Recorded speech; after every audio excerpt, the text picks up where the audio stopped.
Hello students, आज मैं second part जिसका हैप्पी प्रिंस का बताने जा रहा हूँ, उससे आप ध्यान से देखिएगा। Leaf after leaf of the fine gold and swallow picked of, यानी कि स्वेलो जो था वो एक एक पत्ता करके गोल्ड का उसे यानी हैप्पी प्रिंस के स्टैचू से निकाल लेता है। Till Happy Prince looked quite dull and grey. अब हैप्पी प्रिंस जो था वो बहुत ही भूरे गंदा और भूरे रंग का दिखाई दे रहा था। Leaf after leaf of the fine gold he brought to the poor. और एक एक पत्ता जो कि प्योर गोल्ड का था उसे गरीबों में दे दिया। And the children's faces grew rosier, यानी और चिल्ड्रंस के जो चेहरे थे वो कैसे दिखाई देने लगे, उन पर चमक आ गई। And they laughed and played in the street, और वो खुशी से हंसने लगे और रास्ते पर खेलने लगे। You have bread now I they cried, और वो जोर जोर से चिल्लाने लगे। Then the snow came and after the snow came the frost, यानी कि अब धीरे धीरे बर्फ़ गिरने लगा, यानी कि कोहरे का प्रभाव ज़्यादा होने लगा। The street looked as if they were made of silver, और रास्ते भर चारों तरफ जो है वो सिल्वर की तरह दिखाई देने लगा। एवरीबडी वेंट अबाउट इन फर्स, और सभी के कि रोए की तरह जो है वो चारों ओर सिल्वर जो था यानी बर्फ़ जो था वो फैला हुआ था। And the little boys wore scarlet caps and skated on the ice, और एक छोटा सा बच्चा जो है वो बर्फ़ में वहीं काँप रहा था। The poor little swallow grey colder and colder, अब बेचारा लिटिल स्वेलो जो था वो धीरे धीरे करके उसे ठंडी दिन प्रतिदिन बढ़ती गई और उसे लगी। But he would not leave the prince, इसके बावजूद भी वो प्रिंस को छोड़कर नहीं गया। He loved him too well, वो उनसे अच्छी तरह बहुत प्रेम करने लगा था। ही पिक्ड अप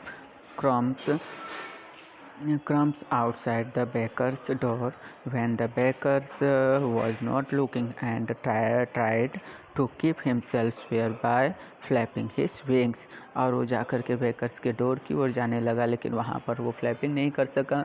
तो इस कारण से वो क्या हुआ कि उसके पंख जो थे वो भी अकड़ गए थे ठंडी के कारण। But at last he knew that he was going to die, लेकिन लास्ट में उसे मालूम पड़ गया कि अब वो क्या हो जाएगा, मर जाएगा। He had just enough strength to fly up to the prince's shoulders once more, और एक बार उसने फिर से जो है अपनी पूरी ताकत लगा करके वो प्रिंस के शोल्डर पर गया और उसे गुड बाय डियर प्रिंस ही मरमड, ऐसा उसने अपने धीरे से आवाज़ में कहा उसे। विल यू लेट मी किस योर हैंड, और फिर इतना बोलने के बाद क्या हम आपके हाथों को चूम सकते हैं, ऐसा उसने कहा। I am glad that you are going to Egypt at last, और इस बात से प्रिंस जो है वो खुश होते हुए बोलता है कि मुझे इस बात की खुशी है कि अब तुम आसानी से कहाँ जा सकते हो, इजिप्ट जा सकते हो। Little swallow said the prince, you have stayed too long here but you must kiss me on the lips for I love you, यानी मैं तो तुम्हें कि अपने होठों से भी किस करना चाहता था, लेकिन क्योंकि मैं तुमसे भी प्रेम करता हूँ। It is not to Egypt that I am going, तब स्वेलो ने कहा कि मैं इजिप्ट नहीं जा रहा हूँ। I am going to the house of death, मैं मृत्यु के घर जा रहा हूँ। Death is the brothers of sleep, ऐसा करके वो क्या कि ही इज़ नॉट, यानी कि इतना करने के बाद फिर वो कुछ नहीं कहता। And he kissed the happy prince on the lips and fell off dead at his feet, और फिर इसके बाद वो अपने लिप्स से जो है हैप्पी प्रिंस के हैंड को किस करता है, और करने के बाद उसके पैरों पर आकर गिरकर मर जाता है। At that moment a curious crack sounded inside the statue, और उसी समय कि स्टैचू के अंदर से एक किसी चीज़ के फटने की आवाज़ आई। If is something had broken, ऐसा लग रहा था जैसे कुछ टूट गया हो। The fact is that the leaden heart had snapped right in two, और ऐसा लग रहा था जैसे कि उसके अंदर का जो हृदय था, दिल था, वो दो भाग में बट गया। इट करंटली was a dreadfully hard frost, और ये जैसे कि काफ़ी दुखद घटना के जरिए जो है लोगों को आघात लगता है, उसी तरह से ऐसा महसूस हो रहा था। Early the next morning, the mayor was walking in the squares below in company with the town's councillors. तो वहाँ का फिर अगले दिन सुबह मेयर जो है वो काउंसलिंग के काम से गांव का इधर उधर जाके मुआयना कर रहा था. As they passed the column, he looked up at the statue. अब जब वो उस कॉलम के पास पहुँचा तो उसका ध्यान स्टैचू पर गया. Dear me, how savvy the happy prince look, he said. और वहाँ देखते हुए कहता है कि ये कितना ख़राब लग रहा है. हाउ सॉबी इंडीड, यानी कि कितना बेकार लग रहा है. Cried the town councillors who always agreed with the mayor and they went up to look at it, यानी कि वे सभी जो है उससे नज़दीक से देखने के लिए गए. The ruby has fallen out of his sword, उसके स्वॉर्ड से रूबी निकाल लिया गया था. His eyes are gone and he gold no longer, और उसमें मतलब कि ज़रा सा भी सोना नहीं था. To mayor in fact he is little better than beggar, यानी कि अब उन्होंने क्या कहा कि सोचा होगा कि शायद ये कोई बेगर ले गया होगा. लिटिल बेटर देन बेगर, यानी थोड़े से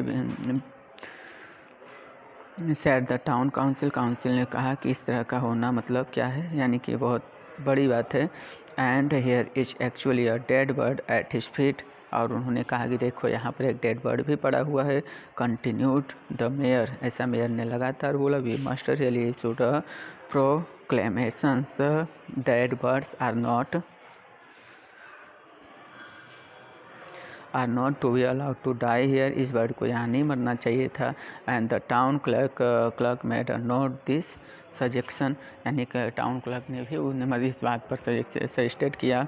सो they pulled down the statue of the happy prince as he no longer beautiful, she is no longer useful, यानी कि और ऐसा उन्होंने कहते हुए कि अब अगर ये सुंदर नहीं है तो हम इसे यहाँ रखेंगे नहीं, और ऐसा कहते हुए हैप्पी प्रिंस को नीचे उतार लिया गया. Said the arts professor of at the university, और आर्ट प्रोफेसर यूनिवर्सिटी के जो थे उन्होंने ऐसा कह के उसे हटा दिया.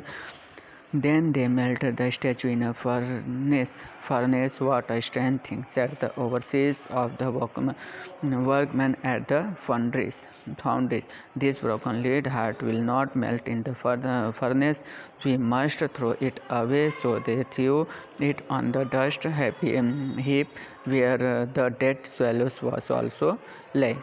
यानी कि यहाँ वो डेड जो ब्रेकेस उसका हार्ट था उसे, और डेड जो स्वेलो था, उन दोनों को जो है कहाँ फेंक दिया गया, कचरे में फेंक दिया गया. Bring me two most precious things is the city, said God one of his angels, and the angels brought him to leaden heart and the dead birds. और फिर वहाँ से देवदूत आते हैं और आकर के उस मरे हुए बर्ड्स को और उसके दिल को, यानी हैप्पी प्रिंस के टूटे हुए दिल को लेकर जाते हैं. You have rightly chosen, said God, for in my garden of paradise these little birds shall sing forevermore, and in my cities of gold the happy prince shall praise me. यानी कि अब ऐसा मतलब कि कहते हुए इन्होंने कहा कि ये बर्ड जो है वो हमेशा इसके मन में ये गीत हैप्पी प्रिंस के लिए गुनगुनाता रहेगा. हैप्पी प्रिंस हमेशा अपनी सिटी को इस तरह खुद देख करके मुस्कुराता रहेगा. हाँ, तो मित्रों आपका चैप्टर फिनिश हुआ है. Thank you.